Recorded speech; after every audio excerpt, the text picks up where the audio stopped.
Venga chicos, que tenemos que darnos prisa, que tenemos que ir al cole. ¿Ya habéis terminado?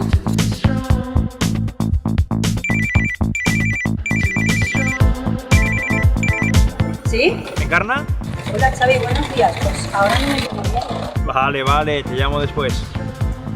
Esta es Encarna, siempre está corriendo con o sin zapatillas. Entre la familia y el trabajo casi no le queda tiempo libre, aunque el tiempo solo es el rival a batir para los corredores y Encarna lo tiene contra las cuerdas. Saca tiempo para todo. Espero que también le quede algo para mí. ¿Encarna? ¿Xavi? Bueno, ¿vamos a poder quedar por fin?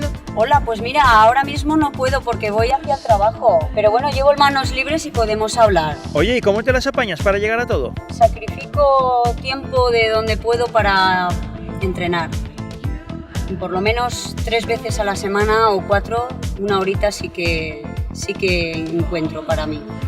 Muchas veces sí me cuesta salir porque mis hijos quieren mucho de mí todavía. Muchas mamás o papás me entenderán, es la casa, son los hijos, son tantas cosas. Conmigo no valen las excusas.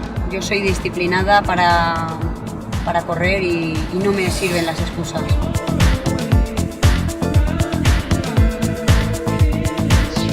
Encarna, por fin. ¡Hombre! ¡Qué cara de ver eres!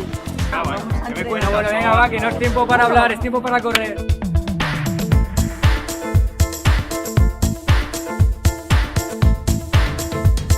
Bueno, Xavi, ahora tenemos tiempo para hablar, ¿no? Ahora el que se queda sin tiempo para el reportaje soy yo. Si quieres nos vemos el 18 de noviembre, ¿vale? De acuerdo.